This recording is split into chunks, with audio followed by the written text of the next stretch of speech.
Chicago has another film festival on the horizon, and hopefully, aren't you with lucky? With another big Granddaddy Film Festival looking for another spot, I think the CCFF mentors are hoping that they don't take that, because this is made up of Chicago critics who go out to a bunch of festivals, TIFF, South by, Sundance, and bring back some of the best. I love this festival because there's a lot of movies that many times I wasn't able to catch. Well, your Intercut boys are out there catching them all, so we get to give you a perfect preview, because I think there's like 4 I haven't seen from this. Damn. They Good knocked work. it out of the park for all the good ones. Hey, virtual handshake right here. You've seen them too. Let's play some yeah or nay. Friday, all of these happen at the Music Box. So the Chicago Critics Film Festival runs for, I think, about a week. Take the train up to the Music Box, find some parking, maybe a spot hero. It is a beautiful place to have a film festival. Sometimes they have block parties there as well. But it's obviously the iconic theater. They only have one screen, so you have nothing to worry about in terms of a festival that's going to overlap. Dude, they begin it with Sing Sing. Right off the bat, you can go see Sing Sing with, I think, Paul Raci and the guy who the whole thing is based off. Wow. Okay. The director. And my man, Colin Jost himself. The co-star, and then the dude who has like the line that made it to the trailer, the we're just here so that we can do the realities that we are not given. Very cool. Incredible work getting them, and also a stand-up movie that I think we're going to be talking about towards the end of the year. There was Cuckoo, so in case you don't want to see Abigail, which will probably be out on digital by then, you get a little early screening to Cuckoo that you can go check out. I think Zach and Talk I are about both, whiplash, though, going from Sing Sing and crying your eyes out to going to Cuckoo. To and Cuckoo? getting yelled at by the Bloomingdale's lady. Hey, but if you're there for a double horror weekend, you can get Cuckoo and Sleep. You saw Sleep, right? There we go. Or just Amanda? Yeah. No, I saw Sleep. saw it? Yeah, that is a good movie. Okay. So Yes, this is one this- that I have on my watch list. I want to catch this one. Yeah, a horror movie about a woman who is sensing a demonic presence, and you can't. It does a really good job of riding the line of like, is what she's seeing actually real, or is she just sleep deprived and imagining it? Pretty well executed Korean thriller. Damn. So Overlook Film Festival just ended, right? Yeah. And they had awarded this one, which also played at South by. I don't know if you got the chance. It was up on the portal, Dream Creep. That's literally what you're describing right now. Right. But they go well over. They go well over. Wherever the line is, they went all the way over there. So I like Dream Creep. I'm excited for Sleep then. I did not know that's what it was about. I thought he just had insomnia. And then there's obviously the backstory with the lead, right? Because I know he just passed. Yeah. He unfortunately, the actor who you might recognize from his work in Parasite took his own life. So, yeah, sad story. I will be catching that one, looking to maybe get a link or something. But that's the first day. I think that's a solid first day. Even with you and I not loving Cuckoo, it's not a bad pick to get early. Yeah. Considering whose movie it is. Then we got Saturday. We got the. No, I was just going to say we're more negative than most people on Cuckoo. Mm-hmm. All right, this next day, Fabulous Fleischer Cartoons. I want to say this is a throwback, if I'm not mistaken. Just a bunch of animated shorts. They've been fixed up. Back to it. They have their actual shorts program. Now, I think they do some great work. I was able to see Tuesdays, or I think it was the Kirk Christmas short. After Sun. Her shorts were shown here. Look at her blow up. Damn. I've been able to see a lot of independent directors start through here and then move up. They're bringing Don Hertzfeldt. Man's going to be there to talk about his new movie, Me. And then the rest of the shorts have to be good. See that one right there in the middle? Was that not your favorite short at South by? Oh, yeah. Trapped, right? I think it's going to be a Excellent solid short. list. That one won South by, Excellent. I believe. It did. If I Die in America also played at South by, and it was really good because that's a dude who loses their husband, but because they're, I want to say Muslim, he can't go to like the funeral, and he's like just fighting to be able to say goodbye. Very good dramatic short. And then some of the other ones would be Patient and Bob's Funeral. Bob's Funeral is good, bro. I don't know if you got to catch that from the library. It's like this animated bit about his uncle. Guy is funny. I'm telling you that director's going places once he starts doing features. Okay. So that's the shorts right there. Moving on to some of the other ones is Thelma, which we saw at Sundance. This is the one where June Squibb has never played a lead, and now she's playing an action star, based on the director whose grandma actually went to go confront the people who kind of scammed her offline. Yeah, it's like a Liam Neeson revenge thriller if it starred like a really cute old lady from the Midwest. Right? So Yeah. I think that's a good day. This whole day is going to be fantastic because after that, it's Babes. They got a trailer out. I think the trailer is Very decent. funny. Yeah. Go give that one a watch. Be at a little early before Mother's Day. In A Violent Nature, Zach don't even like scary movies. He came out of this one getting all of us to go see it at South by because it does Yeah. have, to this day, the best kill of the year. Without a Nasty kill. Ooh, yeah.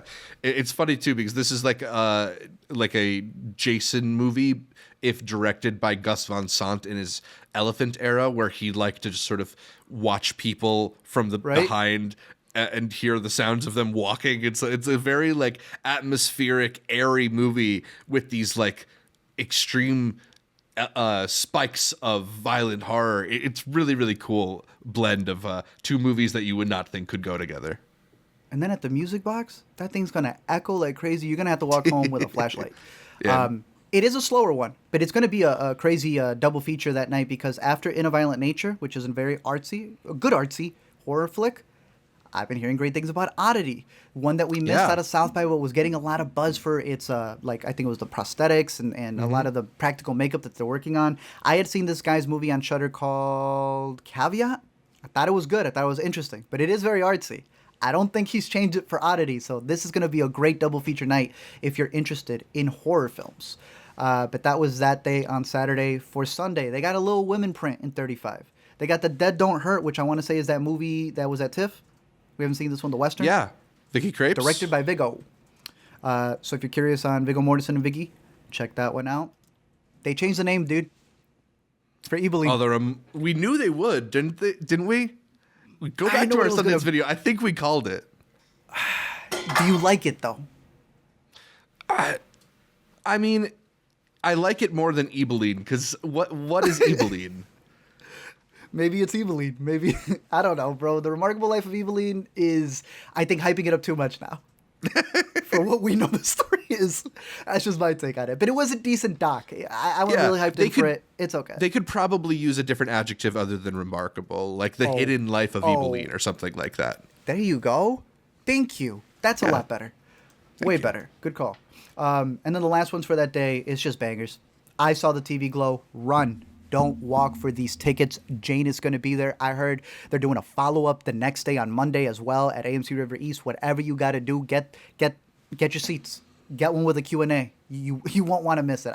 When we were talking about the Oscar stuff, I said I'm putting my bid in for maybe a screenwriting one for this. I don't think it'll go Best Picture, but I have faith in this movie. This is a film right here, and it's worth watching at the Music Box.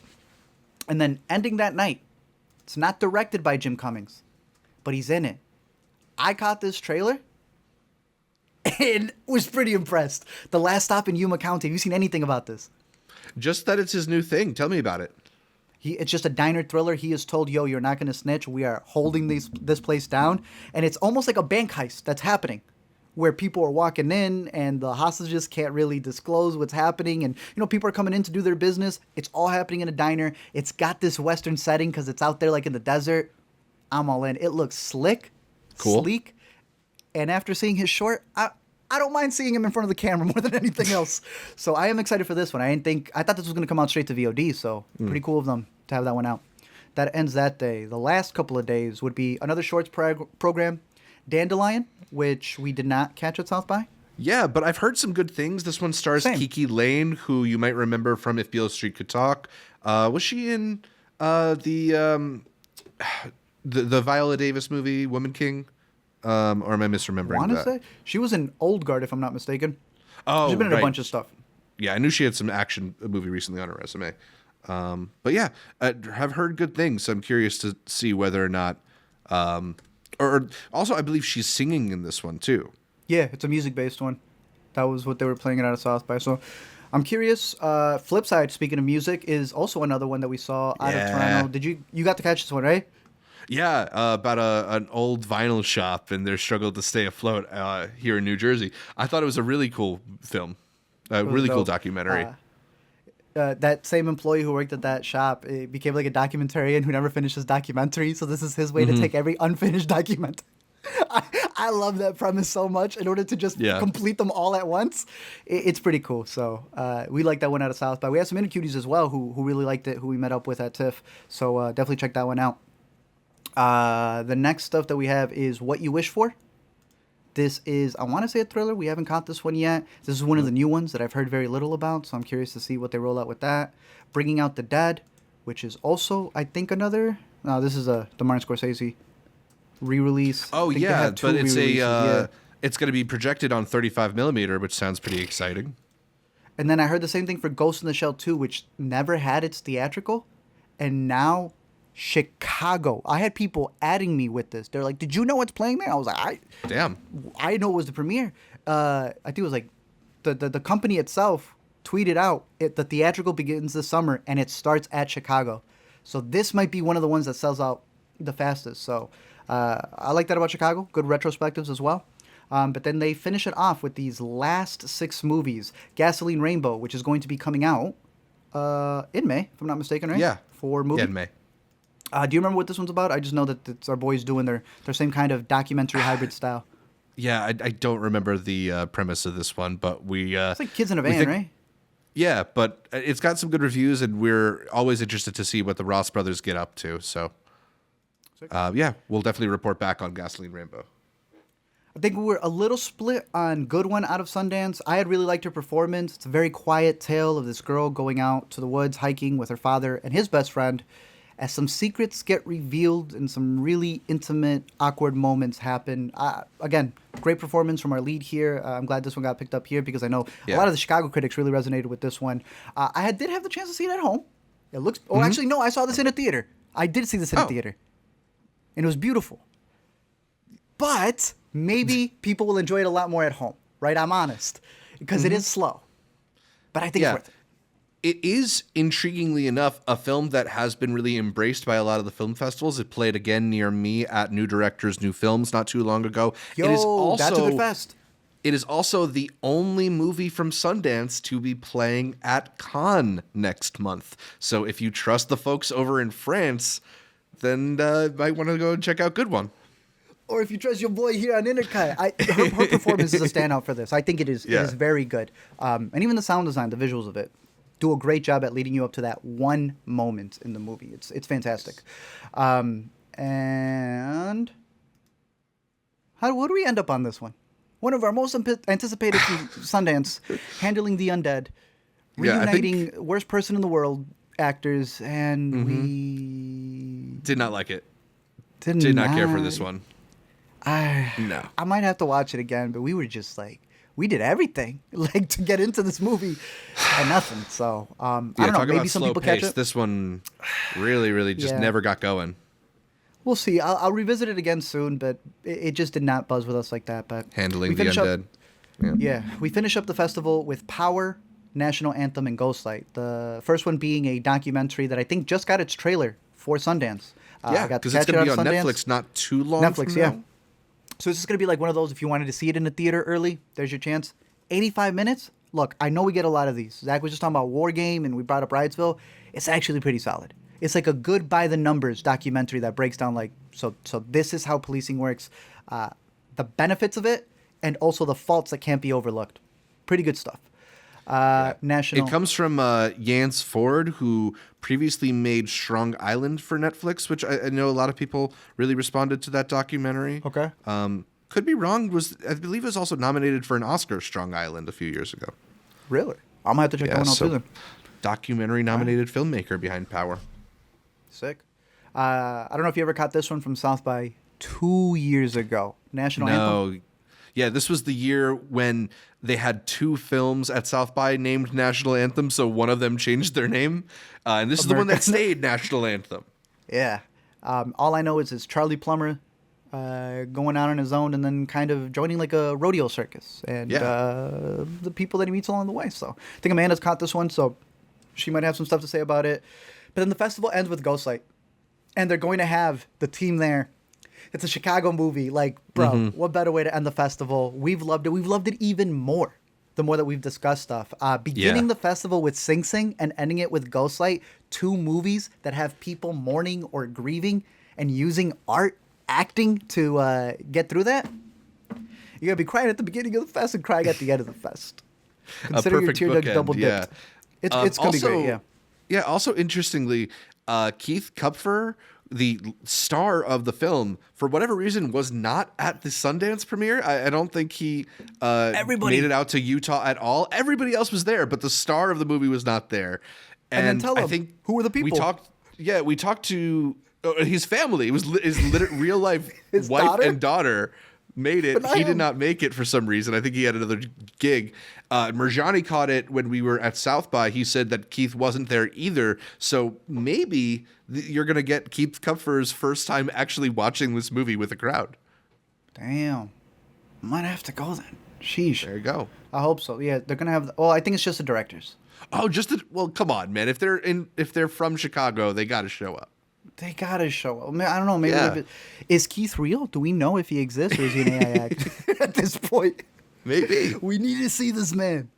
This was a great movie. Definitely check it out. It's a great movie. I don't want to spoil too much of it because I think the less you know, the better. It's one to experience. But it's going to be a great festival. Keep your eyes out for a lot of these movies, several that we have missed that I'm hoping to catch. But it all happens at the Music Box starting May 3rd. So get your tickets and anything else you need. Pretty solid festival.